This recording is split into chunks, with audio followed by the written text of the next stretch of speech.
اللہ الرحمن الرحیم۔ السلام علیکم۔ فرسٹ ایئر آج ہم شروع کریں گے شعری اصطلاحات۔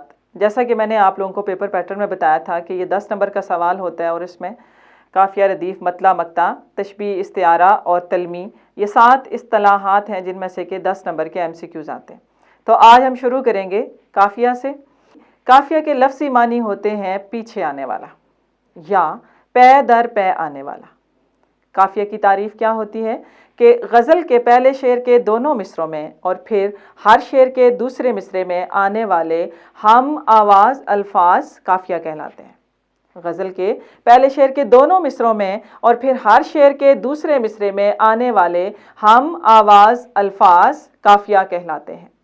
جیسا کہ اگر ہم شعر کی مثال دیکھیں تو آپ کے سلیبس میں مومن خان مومن کی پہلی غزل کا پہلا شعر ہے، اثر اس کو ذرا نہیں ہوتا، اثر اس کو ذرا نہیں ہوتا، رنج راحت فضا نہیں ہوتا۔ آپ دونوں مصروں پر غور کریں، ذرا اور فضا یہ دونوں اس میں قوافی ہیں۔ اس کے بعد دوسرا شعر آپ کے نصاب میں شامل حسرت موہانی کی پہلی غزل، بھلاتا لاکھ ہوں لیکن برابر یاد آتے ہیں، بھلاتا لاکھ ہوں لیکن برابر یاد آتے ہیں، الہی ترک الفت پر وہ کیوں کر یاد آتے ہیں۔ برابر اور کیوں کر یہ ہم آواز الفاظ ہیں، اس لیے یہ قافیہ کہلاتے ہیں۔ دوسرا ہے ردیف۔ ردیف کے لفظی معنی ہے گھوڑے پر پیچھے بیٹھا ہوا سوار، گھوڑے پر پیچھے بیٹھا ہوا سوار۔ ردیف کی تعریف کیا ہے؟ غزل کے پہلے شعر کے دونوں مصروں میں اور پھر ہر شعر کے دوسرے مصرے میں آنے والے ایک ہی جیسے یا جوں کہ توں الفاظ ردیف کہلاتے ہیں۔ پھر سنیے گا، غزل کے پہلے شعر کے دونوں مصروں میں اور پھر ہر شعر کے دوسرے مصرے میں آنے والے ایک ہی جیسے یا جوں کہ توں الفاظ ردیف کہلاتے ہیں۔ مثال میں آپ کو وہی دوں گی جو میں نے آپ کو قافیہ میں دی تھی، اثر اس کو ذرا نہیں ہوتا، رنج راحت فضا نہیں ہوتا۔ نہیں ہوتا پہلے مصرے میں بھی ہے، نہیں ہوتا دوسرے مصرے میں بھی ہے۔ اب یہ دونوں اس میں ردیف ہیں۔ اسی طرح سے بھلاتا لاکھ ہوں لیکن برابر یاد آتے ہیں، الہی ترک الفت پر وہ کیوں کر یاد آتے ہیں، یاد آتے ہیں، یہ اس میں ردیف ہے اور یہ غزل کے پہلے شعر کے دونوں مصروں میں ہوتی ہے اور اس کے بعد ہر شعر کے دوسرے مصرے میں ایک ہی جیسے الفاظ جو آخر میں آ رہے ہوتے ہیں یعنی قافیہ کے بعد آ رہے ہوتے ہیں وہ ردیف کہلاتے ہیں۔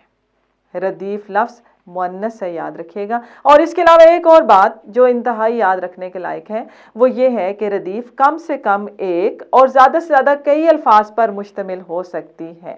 جیسا کہ آپ کے نصاب میں میر تقی میر کی پہلی غزل، اس کا پہلا شعر، جس سر کو غرور آج ہے یا تاجوری کا، جس سر کو غرور آج ہے یا تاجوری کا، کل اس پہ یہی شور ہے پھر نوحہ گری کا یہ ایک لفظ ہے۔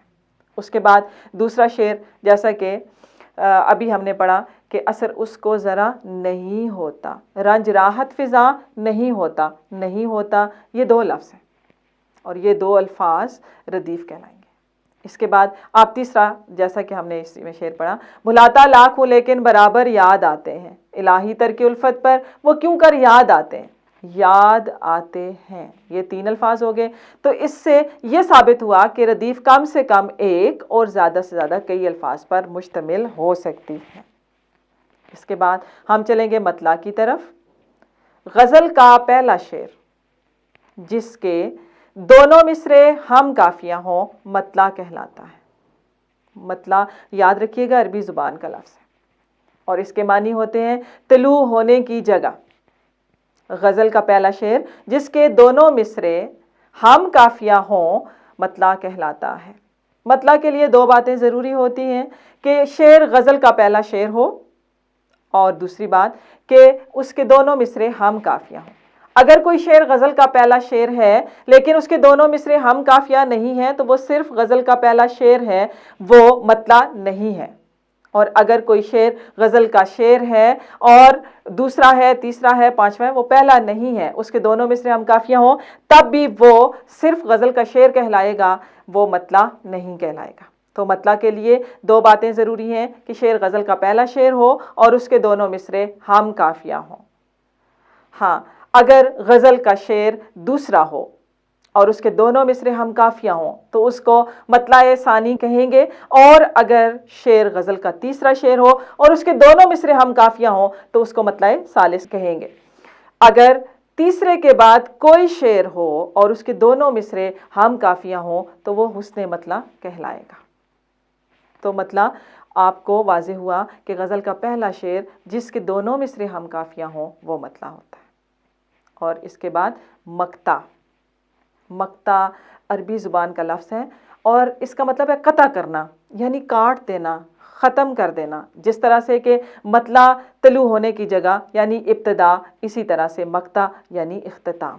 غزل کا آخری شعر جس میں شاعر نے اپنا تخلص بیان کیا ہو مقطع کہلاتا ہے۔ اس کے لیے بھی دو باتیں ضروری ہیں۔